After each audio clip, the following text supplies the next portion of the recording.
thermal sound wave. Yes, indeed. It's thermal sound waves, the natural alternative to fast food radio. We hear C.Truth, Kev Lawrence. Right about now, we got an artist that's joining us here, coming into the house. It's a little bit different to some people, but not to all. But to some of you out there, he might be a little bit different with how he gets down and some of the things that he does. But he's been around us before. Oh, absolutely. Yeah. We're familiar with him, but we want everybody else to get familiar with Mr. Milton J that's joining us on the program right now. What's going on, sir? Hey, everybody. It's a pleasure to meet everybody. My name is Milton J. Like Kev said, I'm a little different. You know, in order to operate the orchestra, you got to turn your back on the crowd. So I'm really happy and really proud to be different. And I got a couple new songs coming out this summer, and I'm happy to be here. Happy to tell everyone about them. All right. Listen, I actually had to smile when you said that. In order to play the music, I turned it back to the crowd. I was like, oh, okay. All right. Orchestrate the music. All right. You dropping some lines right there. All right, cool. So, in all honesty, though, that's the great Nems, all right, from Brooklyn. I stole that from Nems, but it's true. Shout out to Coney Island. Shout out to the entire Coney Island. Yes. Shout out Coney Island. So, it's been a while since we had you on the program. And before we start, I like to say shout out to Charlemagne, the real Charlemagne. Absolutely, the real one. Guy that linked us together. Producer Charlemagne, producer extraordinaire, Grammy award-winning producer / DJ and everything. Charlemagne, the real Charlemagne. His name really is Charlemagne. He introduced us, and you had a track with him a while before, but now you're still doing some more music, and we want you to talk about some of the music you have out right now. Absolutely, yeah. So. The new track that me and Charlemagne are actually coming out with this summer is called Crossroads. And it's a really cool track. We're going to drop it at the end of the summer. And, the title kind of explains itself. In my current time in the career, I feel like I'm at a crossroads. And this song kind of exemplifies what we're going through and the trials and tribulations that you go through as an artist. And so I'm really excited to drop this one.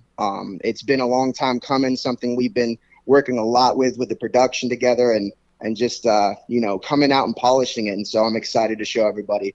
But yeah, the song is called Crossroads. That's the latest one that we've dropped, but we have plenty of songs together, and I've been working with Charlemagne most of my life at this point. So he's a great mentor to have. And, I'm just really blessed to have him at my corner. Absolutely. So coming up for you, were you always into music, or did you have another path or aspiration growing up? Oh, sadly, I was always one for the music. I was, sadly, 4 years. Sad. Well, it's quite a path to take. I'll say that. A lot of struggling will go through a craft that you could put your whole life into, and still, it's possible that you'll get nothing back from it. So I do pride myself as a musician. Since I was 4, I wanted to be one. So since the thought of what do you want to be came into my head, it was musician. I started off as an MC. I started learning how to sing a little bit, started getting a little soul in my voice. And, after a while, I started combining anything that caught my influence, really. And so what you hear in my music today is like a mashup of many different influences from the 90s. Early 2000s, and it kind of comes out on the page, Absolutely. Where do you draw inspiration as far as your creative process? A lot of it's what I'm going through at the moment. I like to let the pen bleed, more so than come up with clever lines or double entendres and things like that. I more so like to make it sort of like a therapy session, and so I just whatever I'm going through at the moment comes out on the page. And a lot of the melodies and influences are things that I've heard growing up or something I just heard that day. It could be anything. But in the end, what I end up putting on wax, sounds pretty unique and sounds like my own sound. So I'm pretty excited with what I can do and what we're going to do this summer with some of these drops that we're going to do.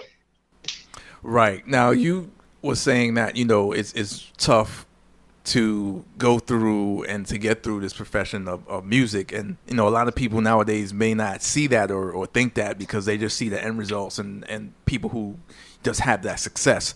What are some of the things and some of the obstacles that you've had to go through on your journey? I would say in this day and age, you really have to be a professional in 6 different jobs.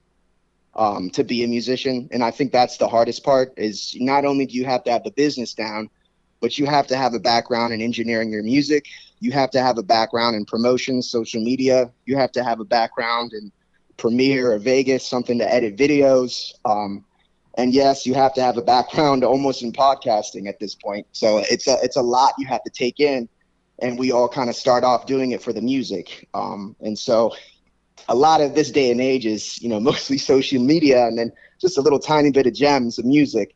But, things change with the years, and they change really quick in this industry. So right now it's a very time consuming project in order to market a project and bring out music to the masses. And so a lot of us are really struggling to kind of go through it all.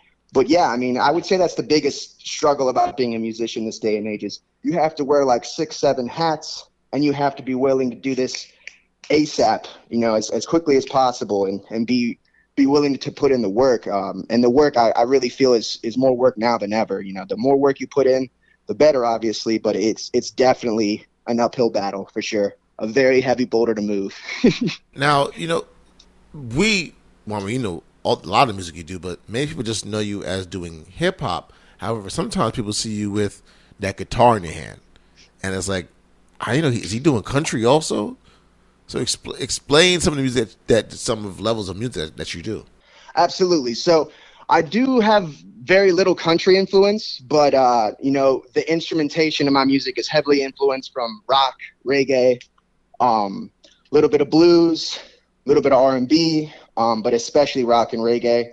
That's really the big instrumentation behind a lot of my music, and I kind of blend it in with a lot of my hip hop influences. And so when I play live shows, you'll see me play with like a full band, and you'll see me incorporate these various influences, and we'll be going bars at one point and then just break down into a really heavy chorus or something that's really melodical and beautiful, and then straight into the bars, or just, we like to keep you guessing. I think that's the main point is, every 48 bars is something new. How long have you been involved with music like that kind of music, whether it's rock, country, or stuff like that? It's probably the same as hip hop. Third grade is when I really started getting, the rest was history. My sister's boyfriend is passing me, various albums, like Tupac obviously is one of the, Tupac and Bone Thugs were some of the first he showed me, but he showed me a lot of new metal because of the time and age that we were in. So there was a lot of stuff like, Korn or something like that, or Deftones. So you get a big rock influence. And then, of course, you get all the reggae rock influences from around the country. And, the Jamaican reggae, the original reggae, you get that influence as well. So it's really just a mashup, a blend, kind of like a gumbo. And we're also seeing, for the past, I guess, say, year or two, maybe 3, seeing how a few people have actually tried to go towards a rock country sound that they weren't necessarily doing that before. So it's almost seeming like, are we blending these genres together now? Yeah, I see Beyonce doing that. Yeah. Jelly Roll's done that. Jelly Roll. I mean, it's not necessarily one of my influences. Shout out to the producer Jelly Roll out there in California. So there's 2 Jelly Rolls. Yeah. Shout out. I actually opened up for the country Jelly Roll before he started doing more so country. It was more so like hip hop. Nicest guy, I gotta admit, really the nicest guy when I opened up for him, a gentleman. But the music moves in cycles. The industry is in this country thing right now. I wouldn't say that it's something that I'm influenced to do. I tend to stay away from country, period. I'm just not influenced by that genre. Where I grew up with and where I lived, that wasn't piping into my influences. Because I'm in the Mid-Atlantic, so I was getting influenced a lot by hip hop in the Northeast, especially, and then the new metal scene as well, and the reggae scene. So for me, it was a lot more grittier sounds, a lot more distorted, a lot kind of rougher and punker. But yeah, I mean, country is really going big right now, and congratulations to Beyonce for breaking that boundary. Really, it's something to be proud of, but it's definitely not the direction that I tend to go. It's Thermal Sound Waves, the natural alternative to fast food radio. We here, C.Truth, Kev Lawrence. That's correct. We're chopping it up with Milton J, artist extraordinaire, Milton so J. forth. Now, you said you came up in the Mid-Atlantic. Like, where exactly, what city did you grow up in exactly? So I grew up in Frederick. It's a little city Maryland? in between Baltimore. Frederick, Maryland. It's a little city in between Baltimore and D.C. And yeah, I was heavily influenced by the Northeast scene, a lot of Northeast independent hip hop, and a lot of Midwest as well. You know, I definitely was influenced by the Rhymesayers, but I was also influenced by Philly, the Enemy Soil group, you know, just everyone around the Paz camp. You know, I was heavily influenced in that day and age by that type of lyrical hip hop. And even some West Coast artists like Merce, he heavily influenced me as well.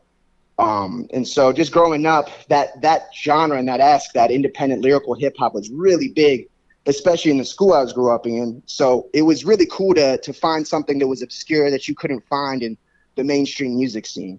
And I was really happy to be a part of that kind of industry trend because it influenced me the right way, I feel like. And, you know, I think today we're missing that. I feel like we're trying to be a little bit more mainstream, and it's not necessarily the right direction. We should mix up a little bit both together, you know? Absolutely. As far as your people around you, like family and friends and stuff like that, like what's their reaction and what's their response to what you're doing and your music and stuff like that? Like, 'cause, you know, sometimes it varies as far as like support or not support with people who are, you know, doing this. So what has been your aspect as far as like your family and your people? Well, my biggest system of support is my family, my wife, my kid, my parents. You know, they're both in my life, and they've always, you know, shown love to me and supported my dreams. Absolutely. The people around me growing up, you know, some come and go. Obviously, some people think you're going to get successful overnight. They stick around, and then when the morning comes, it's not there, and they leave. You know, but there's also lots of people that'll stick around through thick and thin. And the place I grew up in is a lot like my influence. It's heavily mixed with different genres and different influences, you know, reggae, rock, hip hop, very underground scene. So I would say that I had a really cool upbringing. I had a really good circle growing up. And yeah, in the end, though, you do have to be ready to be by yourself and be ready to stand on your own stuff and, you know, be able to just push forward. And so those influences do happen and the support is there. But in the end, there are times when you will be alone and you'll have to push forward. What is success to Milton J? Like, how do you view that? Would you say would be, okay, I've hit that success point right now. Milton J is successful. Well, what is that for you? I would say to take care of those I love. To be able to take care of those I love with the music would be an amazing accomplishment. But I think just the mindset of, hey, when I get to this level, I'll be happy or I'll be successful or I'll be XYZ. It's just not a good way to think about things. It's just the pathway to sadness, pathway to depression. So I recommend to all artists, don't put some sort of like trophy or goal in front of you and always be thinking about the future. Embrace the moment, because if you don't embrace the moment, you're never going to get there anyway. So I would say, you know, I have the same goal as a lot of these artists, which is to live off their craft. But granted, the journey is what you have to enjoy. You have to be able to see happiness in the moment, in the struggle, because if you don't, it's never going to lead anywhere. No question. Absolutely. What are some of the things that you're into outside of the music that you just enjoy doing, just, you know, when you're not doing so much work and getting into that side of things creatively? Not much time other than, you know, providing for your family and trying to make your dreams come true.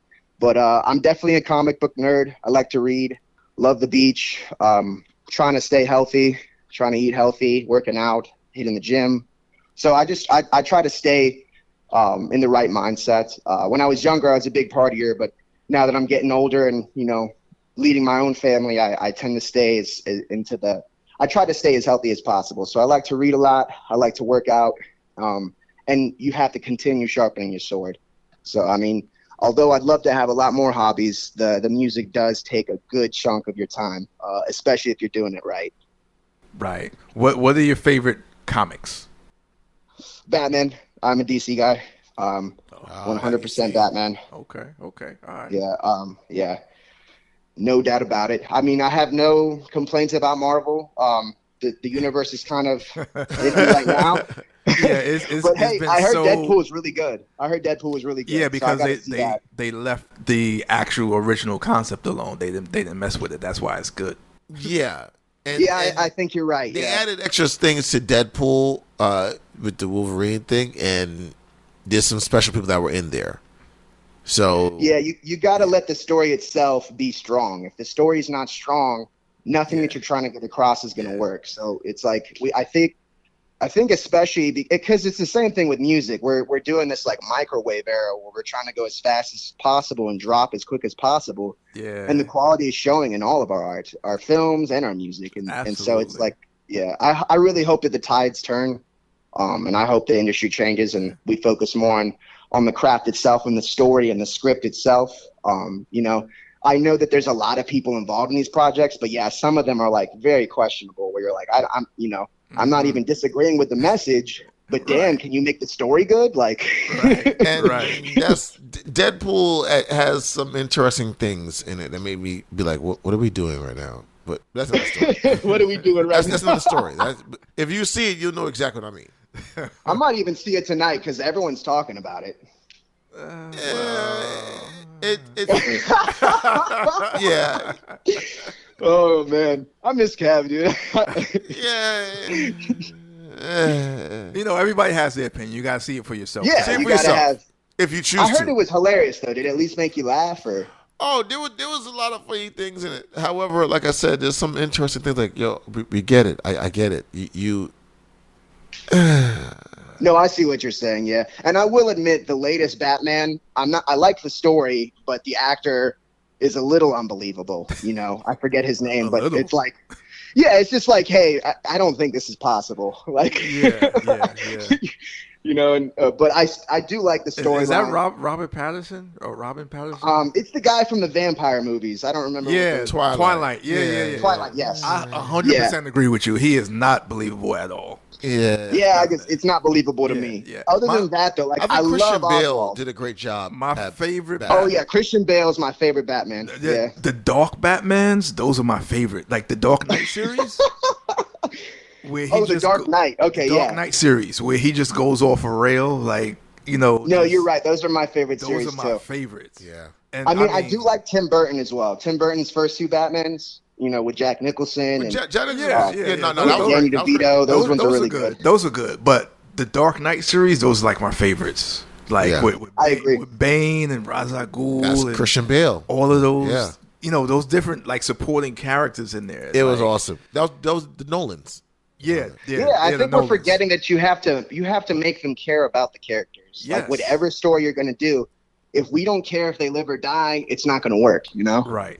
Exactly. When you seen how Batman tried his best to fight back Bane, and he had to scream. He screamed. That means that I have nothing else for you. Like I was like, you know what? Did you guys know that Christian Bale can sweat on command? Like that's how good of an actor he is. Apparently, he learned how to sweat on command. I don't know how that's possible. I read some of the stuff that he was doing for the Machinist movie, where he like lost all of this weight and all. Like he's just ridiculous with his acting. Like the stuff that he puts himself through to get those characters down. Serious. Ridiculous. Yeah. Ridiculous. And that's the bar that needs to be set. It's like, all right, you got to be at least as good as Christian Bale. This is why I gave 50 Cent some props to acting because. So I'm guessing Kevin's favorite movie is Madam Web. Oh, gosh. I don't know what just happened here. He was like really influenced by that, On that note, Milton J. Let everybody know where they can hear your music, where they can link up with you, your social medias, and so forth. Absolutely. So, I have a new track coming out this summer. It's coming out with my mentor, Charlemagne, the real Charlemagne. It's going to be called Crossroads. I'm really excited about the drop. You could hear it on my website. That's miltonjmusic.com. On any of the streaming platforms. My YouTube is the same thing, Milton J Music. That's MiltonJmusic. So miltonjmusic.com. The ads for pretty much everything, TikTok, Instagram, are the same thing. You can find me anywhere. And if you want to hear some music right now, we're doing daily drops for these things called mashup marathons, where we take our favorite songs and mash them together. So you'll have, a famous pop song, twist it with a little bit of different genres, and then throw your favorite hip hop verse on top of it. So I'm doing daily drops of that. We're calling it the Mashup Marathon. So if you guys want to get a taste of something, that's a good way to start. And yeah, I mean, stick around for the drops, stick around for these originals. I'm really excited to show you guys. No question. Well, listen, we thank you for being on the program and coming through and letting people know some things about your story and some of the things that you got going on. We definitely appreciate it. No problem. Thank you for having me. All right, man. All right, gentlemen. You have a great night. All right, you too. All right, continue watching Batman. All right, peace. It's Thermal Sound Waves, a natural alternative to fast food radio. We here, C.Truth, Kev Lawrence. Thermal Sound Wave.